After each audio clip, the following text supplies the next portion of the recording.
পিকচারকে বলা হয় পি, আর সেভাবে ও মাই গড কে বলা হয় OMG।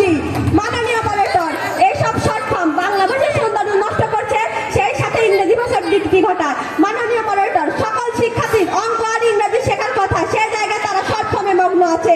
সেই সাথে সাথে একজন শিক্ষার্থীকে করে তুলছে ভাষা প্রতিবন্ধী। সাথে কার না ভালো লাগে, বিশেষ করে মেয়েদের ক্ষেত্রে।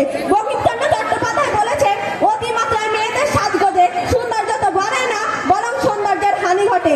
সাত সকালে ঘুম থেকে ওঠে অ্যান্ড্রয়েড ফোনে কিছু খুঁজছে নাকি খোকা? প্রশ্ন নাকি আজকাল পরীক্ষার পূর্বতেই দেখা মিলে মোবাইল ফোনে। তাই তো বলি, ওরা কেন বলে দেশ এগিয়ে যাচ্ছে ডিজিটাল আলোর ধারে? আমরা বলছি না প্রযুক্তি আমাদের কোনো সুবিধা দেয় না, প্রযুক্তি আমাদের জীবনকে অনেক সহজ করে তুলছে, কিন্তু এই অবাধ ব্যবহার আমাদের মূল্যবোধের অবক্ষয়, আমাদের মনোযোগের যে মাত্রাটি কিংবা আমাদের চিন্তাশীল বুদ্ধিবৃত্তির প্রয়োজনীয়তা নষ্ট করে দিচ্ছে।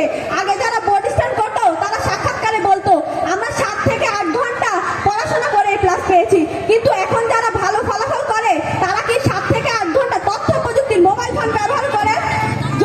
যদি করে তাহলে কপালে জুটবে F গ্রেড, শুনে মা বলবে তাও ভালো তুই ফেল করিসনি। প্রতিপক্ষের বন্ধুদের অবস্থা দেখে মনে হচ্ছে অপারেশন সাকসেসফুল, কিন্তু রোগী বেঁচে নেই। আজকে প্রযুক্তির ব্যবহারের কারণে আগে প্রশ্ন না পারলে একটি ছাত্রছাত্রী বা একটি বাচ্চা বারবার চেষ্টা করতে থাকতো, কিন্তু এখন অনলাইন ব্যবহার কারণে সে একবার না পারলে প্রশ্নটি সার্চ দিয়ে উত্তর পেয়ে যাচ্ছে। এভাবে করে মানুষের গবেষণা করার আগ্রহ, মানুষের চেষ্টা করার আগ্রহ, মানুষের বুদ্ধিবৃত্তির প্রয়োজনীয়তা হারিয়ে ফেলছে।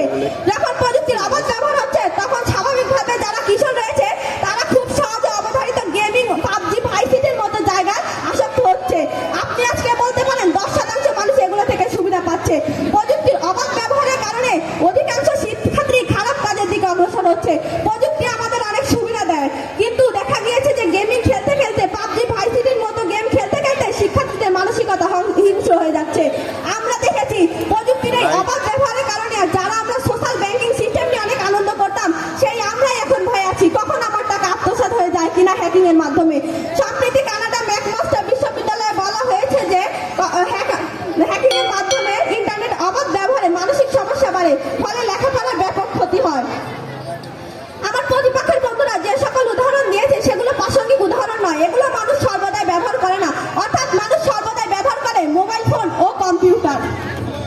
প্রতিপক্ষের বন্ধুরা তর্কের খাতিরে তর্ক না করে স্বীকার করে নিন যে তথ্য প্রযুক্তির অবাধ ব্যবহারে ছাত্রছাত্রীদের লেখাপড়া প্রধান অন্তরায়। ধন্যবাদ মাননীয় মডারেটর, বিজ্ঞ বিচারক মণ্ডলী, প্রতিপক্ষের বন্ধুরা ধন্যবাদ।